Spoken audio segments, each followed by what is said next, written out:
All right, so I think we'll probably have folks streaming in for the next few minutes as we're kind of transitioning from worship time to our time together here. I'm going to double check and make sure. Okay, we're good. They can hear me. But as we're getting started, we're going to do the same thing that we've done to kind of kick off almost every time we've gathered together. And I want you to repeat after me these words from 1 Corinthians 13 to sort of set the tone for what we're talking about here today. So I'm going to say a statement, and then you'll just repeat those same words back to me. Let's say, love is patient. Love is kind. Love does not envy or boast. Love is not arrogant or rude. Love does not insist on its own way. Love is not irritable or resentful. Love does not rejoice at wrongdoing. Love rejoices with the truth. Love bears all things. Love believes all things. Love hopes all things. Love endures all things. Amen. Let's pray together.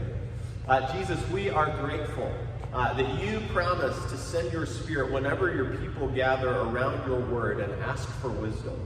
And so as we continue our time thinking together, what does it look like to bear witness to you and your grace, your justice, your character in the realm of politics? We do pray that your Holy Spirit would be with us today, that you would give us wisdom, that you would give us renewed minds after the truth of your world, and that you would send us out from this place, even in our short time today, as people who look and love more like you. We ask that you would help us. We need you to show up and move in our midst. And we're grateful that you promised to do so. So we ask these things in your name. Amen.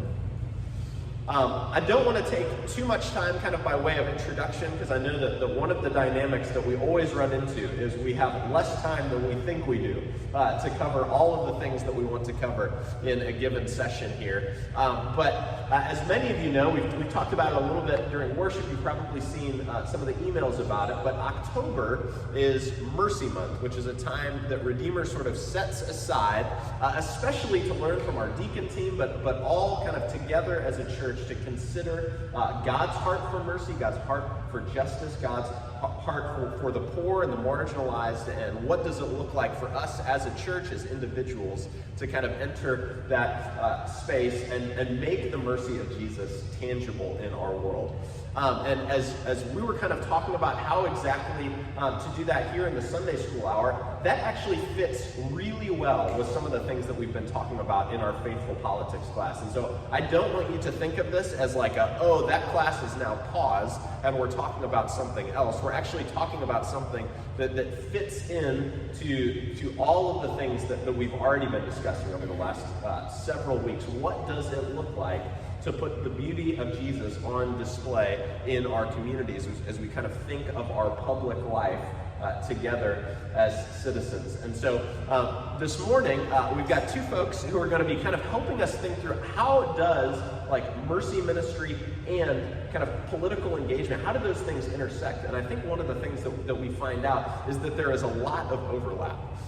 And these are not two separate conversations, but really are meant to come together in all sorts of ways. And so I'm going to introduce Jenny Bentiger and Catherine Gillespie, both of whom are going to be kind of leading our discussion, and now I am going to step away, and you're going to hear from the real experts.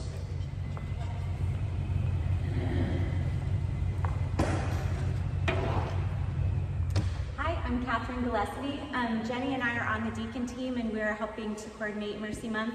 And we're so excited to be able to talk with you guys about mercy and politics and the way that those two concepts overlap and intersect. So we just wanted to start out with some questions. Just when you think about a phrase like meeting the needs of people in crisis, do you think about political action or mercy ministry? And when you hear something like helping people change their lives for the better, is your first thought political action, or mercy ministry? Or what about changing policies and systems and structures to improve communities? Political action, mercy ministry. So it turns out that there is a lot of overlap between those two concepts, between political engagement and what we're called to do in Micah 6:8, which is to do justice, to love mercy, and walk humbly with your God. So whether you call it political engagement or mercy ministry, we find that you're asking a lot of the same questions. So we're asking questions like, how do we prioritize which problems to solve? You know, who do you help first? Or in a given problem, you know, what help is really needed? And who are we asking that question to? Who gets a say in what help is going to be provided? And who ought to do the helping? And who ought to pay for it? And how do you figure out which solutions will be effective? All right, so we're going to take the example of hunger. So a lot of people know that 1 in 5 kids in Indiana are food insecure, meaning they wake up in the morning and they're not quite sure if they're going to have food by the end of the day to get through to meet their basic needs.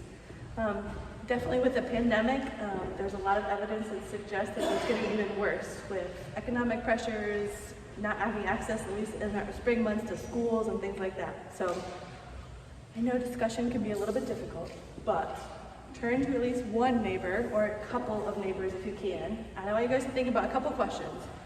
So how does the political sphere try to solve hunger? How does mercy ministry try to solve hunger? And I'm intentionally leaving mercy ministry vague because I want you to see what you guys come up with. So define that how you will. So how does politics solve hunger? How does mercy solve hunger? And then we're going to ask, what are the pros and cons of each way? Okay? So you have 2 minutes, and then we're going to discuss as a group, like popcorn style. So, ready to go. All right. So I know that was way too short. Very proud of all your social distancing during that time. Good job. So what are some of the answers you guys came up with? And for Zoom folks, you can type them in and Sam will say your answers if you want. But so how does politics try to solve hunger? Just shout it out. I'll try to repeat it. Food stamps, yes, or SNAP program, another way to say it. What else? Taxes, right? They get money and then ideally they distribute it to people who need it, right? What else? School lunch, right? My kids, without even filling out any paperwork, get free breakfast and lunch. No paperwork. So. Food regulation. Food regulation? Tell me more what you mean by that. I would say there's a variety of ways. So regulating food to make sure we're not just getting a bunch of crappy stuff on the shelves so that we can get something healthy. Yeah? So regulating what's on the shelves, getting us healthy, monitoring things that are there. Like, yeah, very good. Well, I know there's more answers, but in contrast, how does mercy ministry solve that question of hunger? Or how would somebody trying to do mercy solve the problem of hunger? Not knowing exactly how exactly it's set up, I would say the mercy ministry is probably, or mercy ministry does through giving. People give, whereas government does through confiscating. Yeah, no, that's a great contrast. Yeah, so his answer is directly giving, either to a variety of ways, as opposed to giving it to a government, and then they decide who gets it, right? Good. Okay, how else might people do mercy in terms of hunger? Sharing a meal. Yes, giving a meal to somebody else, either in your home or on the street, or right? What else? Supporting food pantries. Supporting food pantries. That's a great example. Good. Okay, and then just quickly, what are some of the pros and cons of each way? Did you guys talk about that at all? You can talk about. You may not have had time though. You can say a pro or a con of either way. Scale is a challenge with the mercy ministry. Yeah, they're just really different, aren't they? Like the scale of food stamps is much different than the scale of inviting my neighbor to dinner. And there's good and bad sides to both of those. What else? Ministry could be more personal. Yeah, absolutely. So if I'm inviting somebody to my house, they get to see my whole house, all of it, like the laundry and my children, and just get food. But I also might get to share them with my faith and other things that might happen at that meal. Yes. Anything else? Good. Well, I think you guys can kind of see where we're going. Not to say that ministry is definitely always personal or the scale is different, but there can be very different approaches to answering that same question. So, when you're thinking about problems like hunger that have political solutions and individual mercy solutions, helping people doesn't just necessarily rely on politics and probably doesn't just necessarily rely on individual relationships. Hopefully, we can find ways to think through avenues for both of those things to apply. So we need hands-on, individual-based mercy, and we need political solutions sometimes to address these human needs, especially needs that are really complex and really wide-ranging. Like Jenny said, the scale of applying mercy is different in different situations. So what do you think? So we haven't yet defined what we mean by mercy, and it does tend to be one of those kind of church words that we nod at. Yes, we're all for it. But what does it actually mean? What do you think mercy ministry or doing mercy really means? And you can just shout out an answer if you have one. Getting something you don't deserve. Okay, mercy means getting something you don't deserve. Okay, whether or not you deserve it.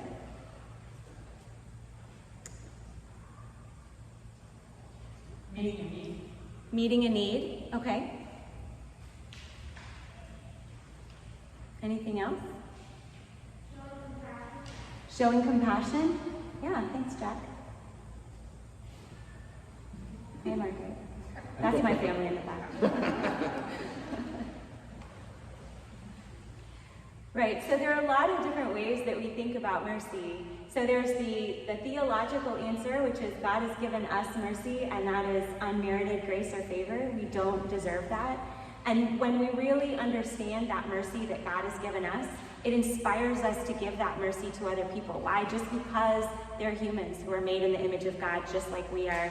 We need God's mercy, they need God's mercy, and sometimes we can be instruments of providing that mercy to them. So in an effort to kind of define mercy a little bit more, I don't know who's read this book, but there's a book called Helping Without Hurting or When Helping Hurts. Just show of hands, who's read it? And Zoom, you can...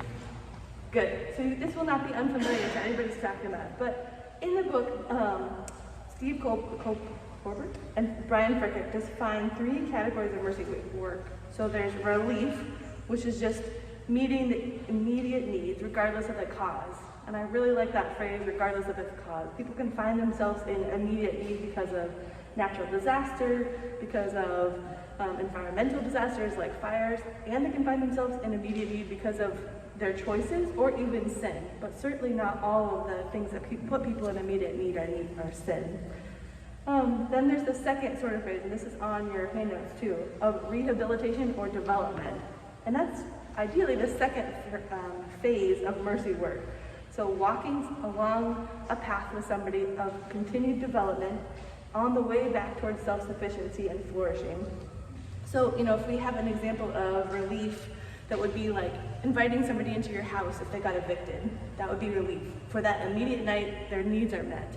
And then the second phase of rehabilitation or development would be working with the neighborhood Christian legal clinic to identify their landlord issues that helped them get evicted, whether they were merited or not, trying to work with a long-term housing plan for them. And then the third category is reform. So changing the structures, systems, and policies that are also a cause of poverty, abuse, inequality, and dysfunction in our society. So examples of that would be, thinking about this evicted person. So you may treat mental health that might lead people to homelessness. You might raise the minimum wage. You might prohibit zoning laws that make it really difficult for people to find low-income housing. You might work to help get felonies expunged so they can get housing in multiple places across the city. All of those are in that third phase of development. And I think all of these are what we're talking about, at least when we think about mercy and when we're trying to think about what it actually takes to address human need. And I think the scale question is extremely applicable too. I think if you deal with one person, you'll find that one phase may be really meaningful and helpful. But if you start to see multiple people homeless on our streets or in hunger or any of these needs, you're going to find yourself wondering, oh my goodness, I need to find the next phase of this mercy or this political action to try to get the system better for them. So.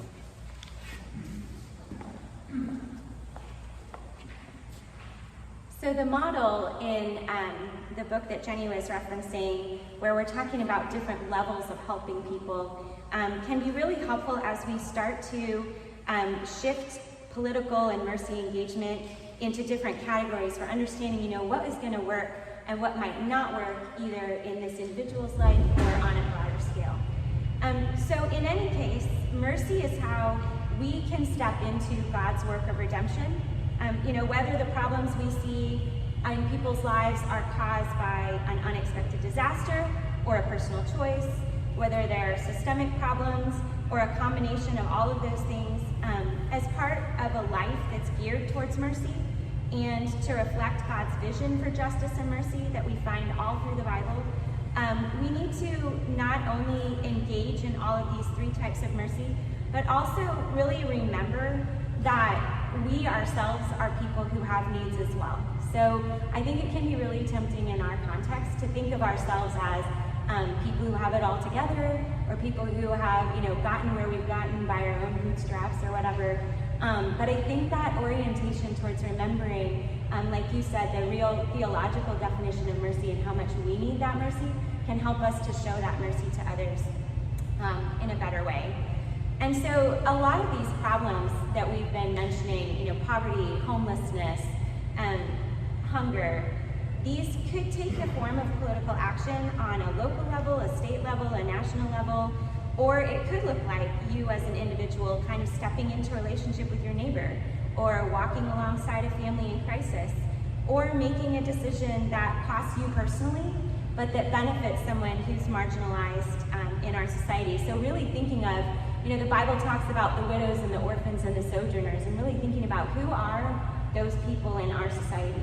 So who are the people who don't have resources, who don't have a voice, who don't have a place in society or a hope for a future? And how do we really live into the values that we see in the Bible?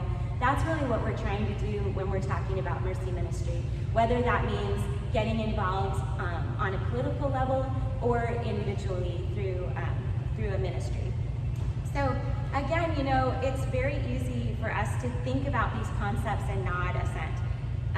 But finding a way to see this impact in our day-to-day lives can be a little more tricky. So just if you feel comfortable, show of hands, how many people get to this point and kind of understand that theological concept of mercy and agree that we need to show mercy and have no idea how to solve the problem of hunger in Indianapolis? Right? These are huge issues, right? So this year for Mercy Month, we just really want to lean into that question. How do we do mercy? What does that look like in your calendar, on your day planner? What does it look like on a random day of your week for you to be a person who is just so suffused with God's righteousness and justice and mercy that you show that to other people? And it can be kind of uncomfortable to think through things like that. And it's actually difficult because there just aren't easy one and done sort of answers. It's not a thing you check off and like, good, we are so done thinking about hunger now. It's really something that has to be an ongoing work. And unfortunately, we didn't give you on your handout, if you've already perused it, there's not a checklist for how to live out Micah 6:8 effectively, unfortunately. But we're hoping that we can give you some ideas throughout Mercy Month to help you think a little more deeply and maybe more concretely about how God might be calling you to do mercy in the unique situation and circumstances where He's placed you right now. So we want to take the last 10-15 minutes that we have to do a little thought experiment to put all this into practice that we were talking about. So we're going to think about a human need and put our political lens on and put our mercy lens on and try to fuse them together. So, and certainly all of this, and we're going to be thinking just about how to make God's love felt to people. So how do we actually tangibly communicate that, give them what they need, given who we are, times we're in, where we are in life. And we really hope that the answers are different for all of you. Like the answers answer that I may be able to say with 3 little kids is definitely gonna be different than the answers somebody who's retired and has a more less structured day, I would say. Definitely not less busy, but less structured. So just for this exercise, we're gonna take the example of poverty. It's intentionally big. We all feel its pain, or hopefully we're starting to feel that. And it has a lot of issues and facets. We're gonna go through an exercise later.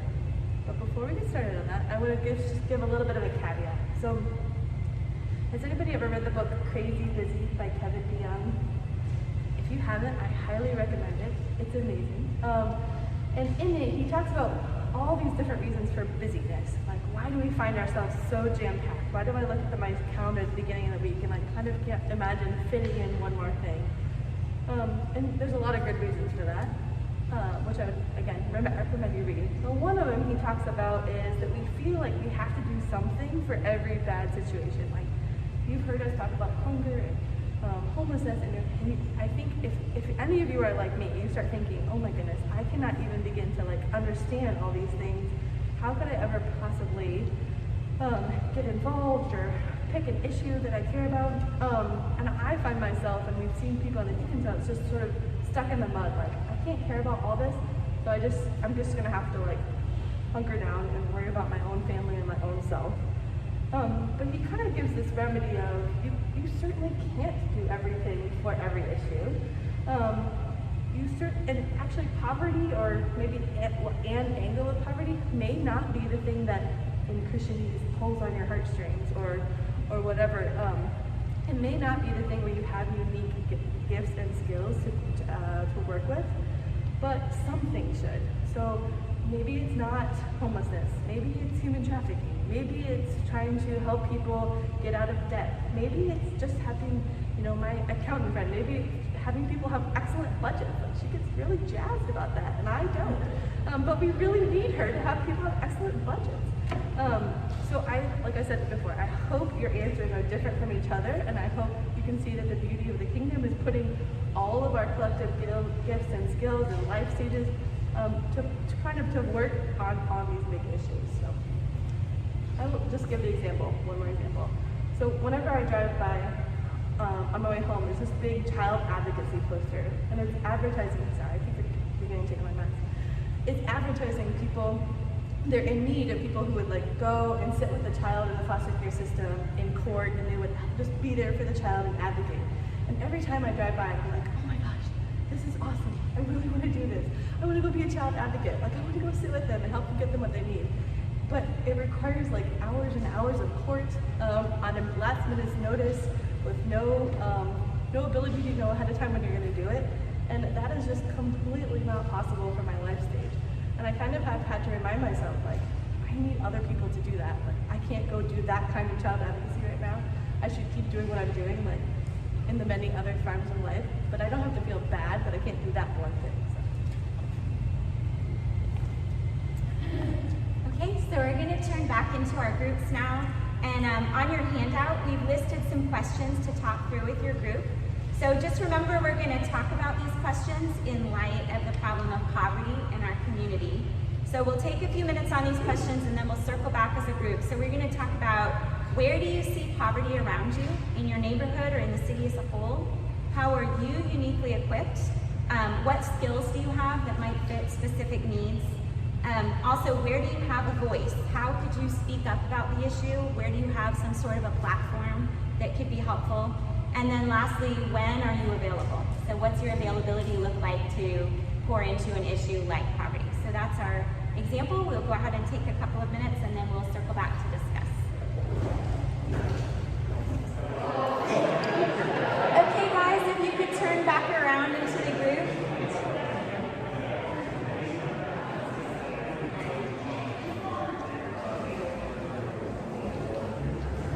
So what were some of the answers you came up with? Where do you see poverty around you? Okay.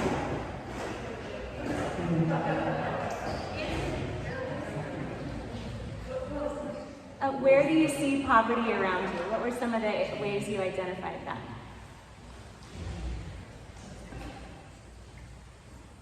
the drive to church. On the drive to church, sure.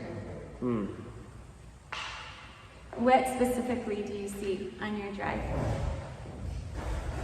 We live on the east side, so when we come to church, we're coming through a large area that is underserved.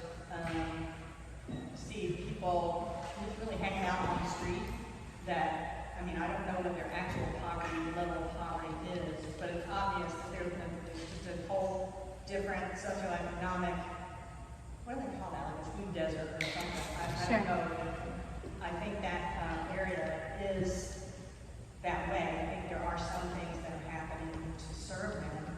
There's a harvest market or something like that that brings fresh goods and produce to that population. But I don't know specifics, which is Okay. part of why we're having this discussion. Right. So that's an interesting point. So when thinking about poverty, is it the sort of thing you can see when you drive by? Poverty is often something that's happening like way below what you see from somebody's front porch, right? So how do we know what's going on in our neighborhood if we're not doing anything other than kind of driving by?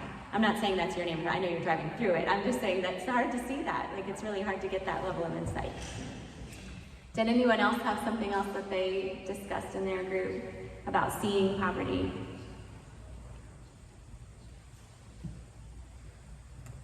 How about where you're uniquely equipped? Did anyone come up with anything for that question?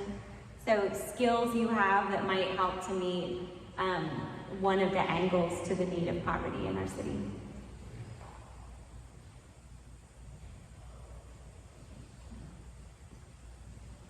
Well, one thing that we talked about is I teach at a low-income school, so I am educating kids who are learning English, but I don't feel like that's mercy because I get paid to do it. Well, that's really interesting. We just this week in our midweek mercy call, we talked about vocational ministry and how God has given us skills and jobs and positions that we can use to do mercy. So I would say actually the fact that you're doing a job that's serving children who are in poverty and trying to learn English, like I would say actually yes, that's mercy and you're doing it every day. So that's where God has placed you, and that's one way that you can do mercy. So mercy doesn't necessarily mean just something that you signed up for apart from the job you do. It can actually be part of your daily life. So anything else on the skills and unique ways you're equipped? Yeah. I just want to comment on kind of the opposite side of that. Okay. Every now and then people will go, well, I don't have any skills. I don't think I could be useful to anybody.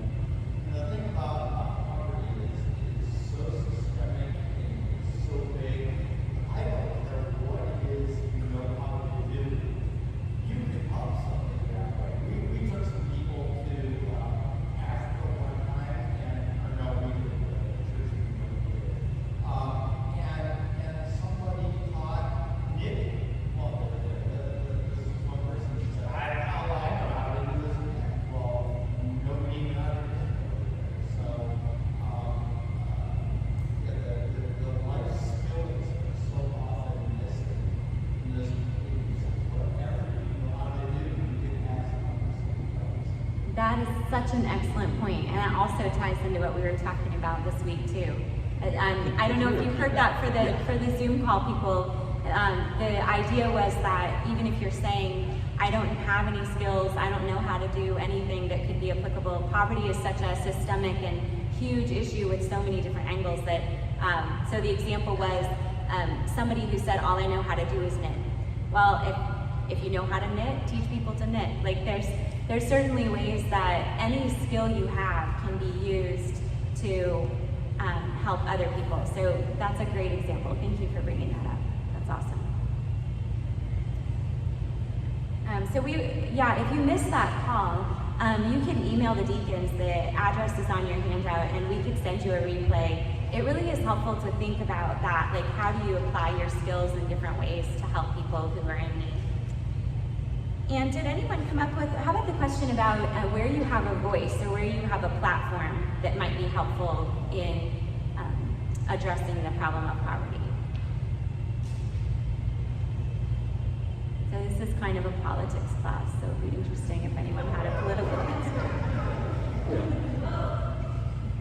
Vote, that's a great one. Yeah, I'd really challenge you on that one actually. Like so, recently, or maybe 1 or 2 election cycles ago, kind of we undertook this thing of we're going to look at all those down ballot races, and it takes a couple of hours to look through each of those people and think about what is this person doing and how is that impacting the community? Because you might say, well, the issue I really care about is X, and so this person follows me on that issue. But as my husband pointed out, if the person is running for an office that has nothing to do with that issue, look at what the office is supposed to do, and then think about what's best for the community or what their positions are and how it impacts that. So yes, vote is a great one, and really putting some thought and application into that.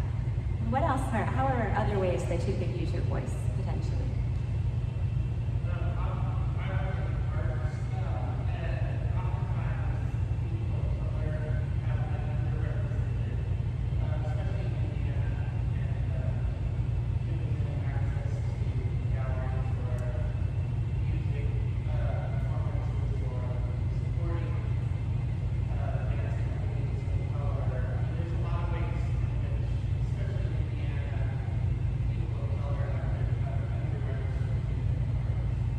That's awesome.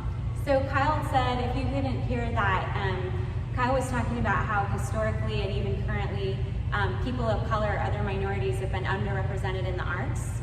And so giving people access, so helping them get into galleries or supporting their work or supporting their company as they're trying to get a voice, sort of using your voice to help them have a voice.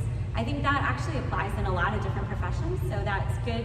Absolutely in the arts, and then has applications in any field that you're in, thinking about who in your workplace doesn't get a say.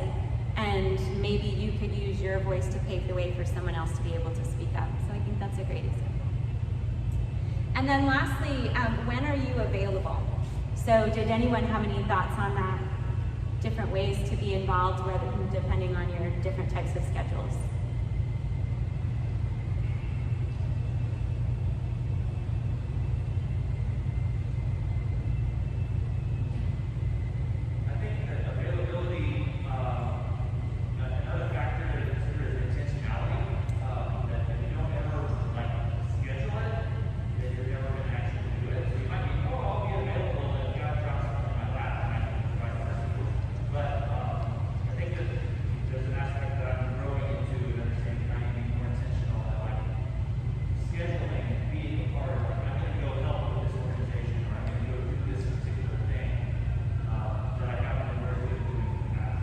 Yeah, that's excellent. So the fact that it's not just about our availability, but it's about our intentionality. I definitely feel that. So as a working mom with 5 kids, if I don't put it on the calendar, it's not actually going to happen.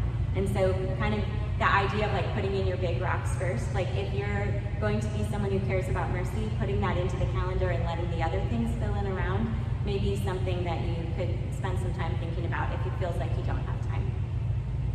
Okay. Well, and I think all of these ways are kind of how we think about the things that don't make your cut of, there's really no issue that we get to just check out on as Christians. And I think politics, especially when I listen to the debates or things, there's things I just don't have bandwidth to invest in that issue or care about that issue. How do I process even who to vote for? I really could spend out weeks trying to research candidates and things. How do I do that? How do I process my own time, steward the other good things that God's called me to do?